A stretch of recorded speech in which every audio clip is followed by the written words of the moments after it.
Assalamualaikum warahmatullahi wabarakatuh. Yang menjadi salah satu kegagalan dari peserta ujian SKD CPNS dalam menjawab dengan benar soal TIU numerik karena teman-teman tidak memiliki pengetahuan tentang bagaimana menyelesaikan operasi bilangan pecahan, teman-teman ya. Nah, sekarang kita akan mempelajari tentang operasi bilangan pecahan itu secara konsep. Mengapa kita harus mengetahui konsepnya? Karena dengan belajar konsep, maka nantinya ketika soalnya diutak-atik, kita masih bisa menjawab soalnya. Jadi teman-teman kalau bisa belajarnya itu mulailah belajar dari konsep, teman-teman ya. Nah, baiklah teman-teman semuanya. Untuk pembahasan tentang operasi bilangan pecahan ini sebenarnya sudah kita bahas juga di video sebelumnya. Tetapi supaya lebih memperjelas buat teman-teman semuanya, kita akan fokus pada pembahasan tentang operasi bilangan pecahan. Nah, di sini kita sudah memiliki beberapa konsep terkait dengan operasi bilangan pecahan di mana terdapat rumus-rumus penting yang tentu saja bekerja pada operasi pecahan ya. Nah, di sini untuk rumus yang pertama yaitu A per B ya, A per B ini plus minus, jadi bisa saja ditambah atau dikurang ya. Jadi tambah, kurang. C per B sama dengan, jadi polanya harus teman-teman ketahui ya. Polanya A plus minus C dibagi B. Semisal kita ambil operasi penjumlahan teman-teman ya. Jadi operasi penjumlahan antar bilangan pecahan ya. Jadi A per B ditambah dengan C per B. Nah, di sini yang harus teman-teman ketahui pada pecahan itu kita harus bedakan ada bilangan pembilang ya dan ada bilangan penyebut. Nah, jadi bilangan penyebut, bilangan pembilang, bilangan penyebut. Jadi kalau A ini adalah bilangan pembilang dan B ini adalah bilangan penyebut, teman-teman ya. Nah, itu berarti di sini untuk bisa melakukan penjumlahan secara langsung antar pecahan ya, di mana pembilangnya ditambah dengan pembilangnya, maka teman-teman harus samakan penyebutnya. Jadi, semisal di sini B dan di sini adalah B, maka teman-teman bisa langsung samakan penyebutnya di mana B A per B ditambah C per D, maka teman-teman tuliskan langsung B-nya di sini ya. Berarti sisa kita tambahkan A ditambah C. Berarti di sini A tambah C per B. Jadi teman-teman harus ketahui bahwa kita harus menyamakan penyebutnya terlebih dahulu, teman-teman ya. Kita harus menyamakan penyebutnya terlebih dahulu. Jadi kita samakan di sini untuk penyebutnya. Kalau di sini B, maka di sini juga harus B, teman-teman ya. Contoh 2/4 ditambah 3/4. Nah, ini kaitan contoh ini sama dengan yang ini, teman-teman. Itu berarti A ditambah C, ini A-nya 2 dan C-nya adalah 3, berarti 2 ditambah 3. Kenapa langsung ditambahkan? Karena kita gunakan penyebut yang sama yaitu 4. Jadi di sini 4, di sini 4, maka langsung saja kita tambahkan pembilangnya, teman-teman ya. Jadi syaratnya ini kalau penyebutnya sama. Nah, bagaimana kalau penyebutnya berbeda? Maka teman-teman jangan langsung menjumlahkan bilangan pembilangnya ya. Jangan langsung menjumlahkan pembilangnya, teman-teman.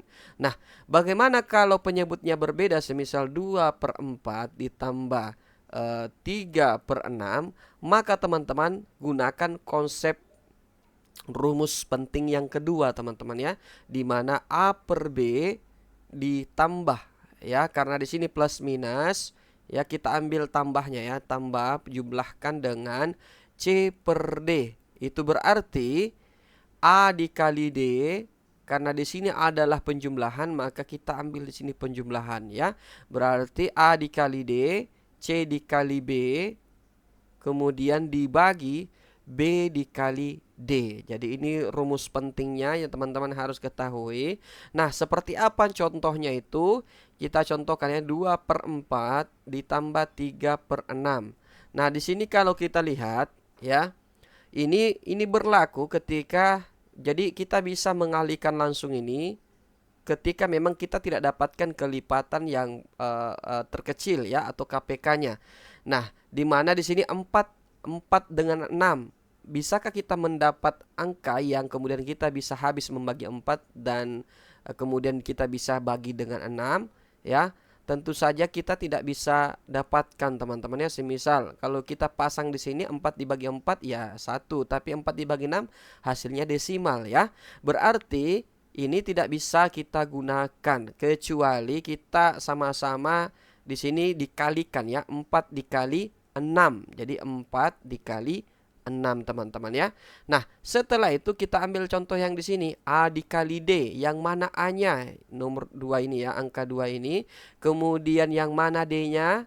Yang ada di sini 6 ya. Nah, di sini kalau kita ikuti polanya, mungkin teman-teman pasti akan lupa dengan pola seperti ini teman-teman ya, rumus pentingnya. Maka teman-teman harus terapkan seperti ini. 4 dikali 6, maka nilainya 4 dikali 6 ya. Nah, kemudian hasil dari 4 dikali 6 ini untuk mencari angka yang ada di sini, maka teman-teman petakan yang ada di sini. Ya, berarti kita di sini adalah penjumlahan, berarti di sini penjumlahan, kemudian ada kotak kedua. Nah, kotak pertama yang akan kita cari, maka teman-teman harus hubungkan dengan area yang ada di sebelah kiri penjumlahan, yaitu 2/4 ya. Nah, di sini 4 dikali 6 kita bagi dengan 4 ya. Jadi 4 dikali 6 kita bagi dengan 4, maka tentu saja hasilnya adalah 6. 6 nantinya ini kita kali 2. 6 dikali 2. Berarti 6 di sini adalah D-nya ya. Kemudian untuk bagian A-nya adalah 2. Maka sudah benar di sini 6 kali 2 atau 2 kali 6 teman-teman ya. Nah, selanjutnya untuk mencari area yang ada di sini, berarti kita harus menghubungkannya dengan pola pecahan yang ada di sebelah kanan penjumlahan yang ini teman-teman ya. Nah, berarti 4 dikali 6 kita bagi dengan penyebutnya dulu. 4 dikali 6 berarti nilainya 4 teman-teman ya. Nah, jadi 4 dikali 6 dibagi 6 maka nilainya 4 karena 6 dibagi 6 habis ya. Nah, berarti di sini 4-nya kita kali 3 ya, berarti atau di sini C dikali B. Nah, C-nya berapa? 3. Kemudian B-nya berapa? 4 ya. Berarti di sini 3 dikali 4 teman-teman ya. Nah, itu berarti sisa kita kalikan semuanya.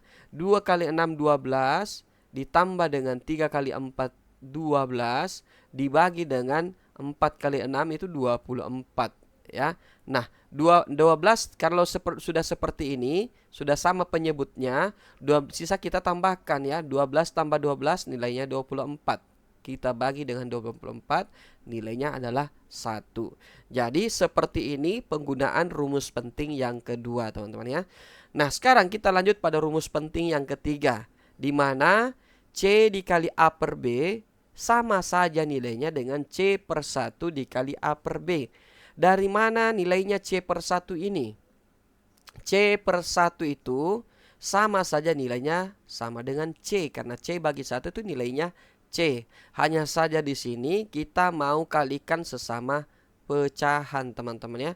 Nah, kalau kita kalikan sesama pecahan, berarti C per 1 dikali dengan A per B, maka sama dengan C dikali A dibagi dengan 1 dikali B. Jadi pecahan yang kemudian dikalikan dengan pecahan yang lainnya ini jelas berbeda dengan penjumlahan ya. Kalau pecahan perkalian antar pecahan, maka langsung saja dikali pembilang dengan pembilang, penyebut dengan penyebut. Jadi tidak banyak intrik ya, tidak banyak proses yang dialami dibandingkan penjumlahan antar pecahan. Jadi simpelnya kalau untuk perkalian antar pecahan itu sangat sederhana sekali.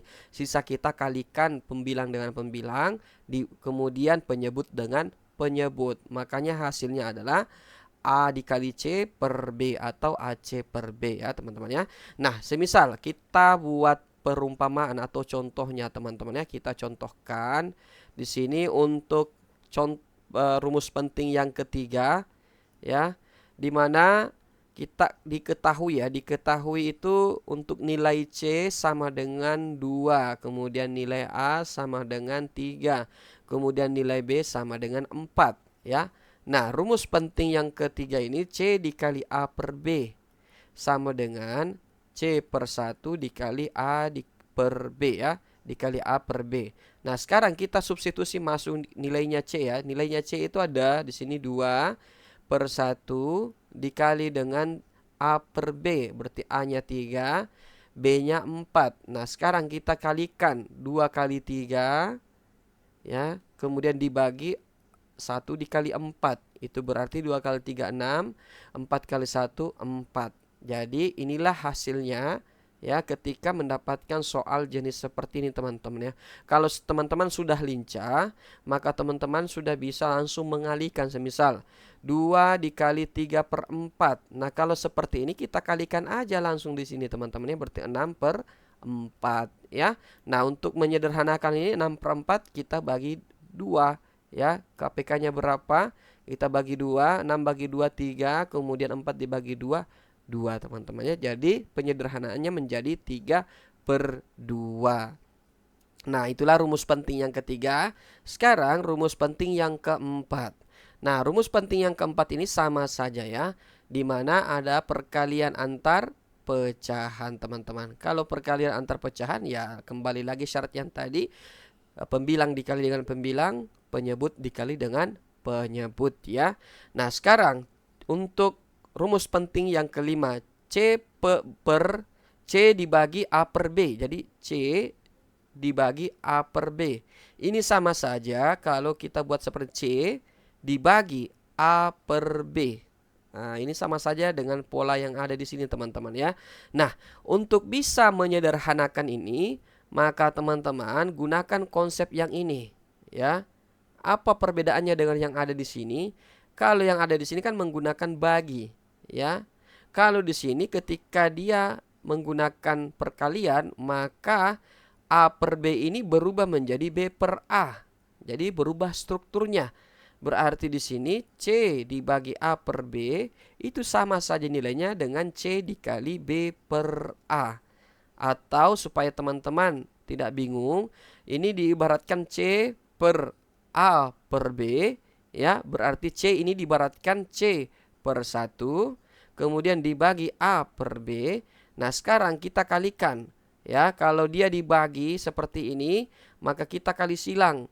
Penyebut dikali dengan pembilang, kemudian yang pembilang yang ada di bawah pada pembagian besar dikali dengan penyebut yang ada di atas pembagian ya teman-teman ya. Berarti C dikali B dibagi dengan A dikali 1 teman-teman. Jadi hasilnya sama ini, B kali C per A atau BC per A. Nah, contohnya seperti apa ya? Kita ibaratkan ini C 2, A-nya 3, B-nya sama dengan 4 ya. Berarti kita pakai polanya C dibagi 3, 2 dibagi 3 per 4 ya. 2 dibagi 3 per 4. Nah, teknik cepatnya yaitu 2 dikali 4 per 3. Nah, jadi kita sisa kalikan 2 kali 4 sama dengan 8. 8 dibagi 3 hasilnya ya. Nah, jadi seperti itu ya, kita buat perumpamaannya. Kalau diubah menjadi perkalian, maka struktur A per B ini berubah menjadi B per A. Jadi dari yang tadinya penyebut menjadi pembilang, dan yang tadinya pembilang menjadi penyebut. Nah, sekarang rumus penting yang keenam. Nah, di mana rumus penting yang keenam ini? A per B dibagi C per D. Ini sama saja konsepnya dengan bagian rumus penting yang kelima. Untuk menyelesaikan pecahan ya, pembagian antar pecahan, maka teman-teman jangan terfokus pada pembagiannya. Teman-teman sebaiknya mengubah menjadi perkalian. Bagaimana caranya?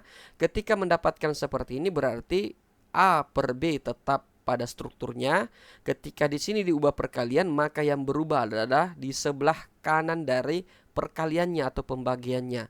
Berarti yang tadinya C per D itu berubah menjadi D per C. Itu berarti rumusnya adalah A, ini A dikali D, B dikali C. Maka ini rumusnya A kali D per B kali C. Nah, kita buat contohnya ya. di mana A itu sama dengan 3, B itu sama dengan 4, C sama dengan 3, dan maka D itu sama dengan 5, ya.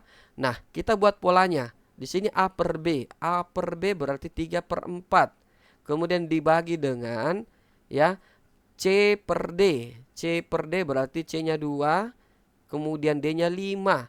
Nah, tentu saja kalau kita mencoba mengkalkulasi bilangan ini, ya, pola ini, maka tentu saja akan menyulitkan kita. Bagaimana supaya kita dimudahkan? Teman-teman harus mengubah tandanya yang tadinya dibagi menjadi perkalian. Setelah diubah menjadi perkalian, maka yang ada di sebelah kanan pembagian ini diubah strukturnya. Di mana yang tadinya 5 itu di penyebut, dia berubah menjadi pembilang. Yang tadinya angka 2 itu adalah pembilang, dia berubah menjadi penyebut karena faktor dari perkalian ini. Sehingga kalau sudah perkalian, maka langsung kita gunakan konsep rumus penting yang keempat. Sisa kita kalikan pembilang dengan pembilang, penyebut dengan penyebut. Itu berarti 3 kali 5, 15, dibagi dengan 4 dikali 2, hasilnya 8. Maka nilainya adalah 15/8. Nah, baiklah teman-teman semuanya, seperti itulah cara penyelesaian pada operasi bilangan pecahan. Semoga informasi ini bermanfaat. Jangan lupa untuk like, share, dan follow channel kami. Assalamualaikum warahmatullahi wabarakatuh.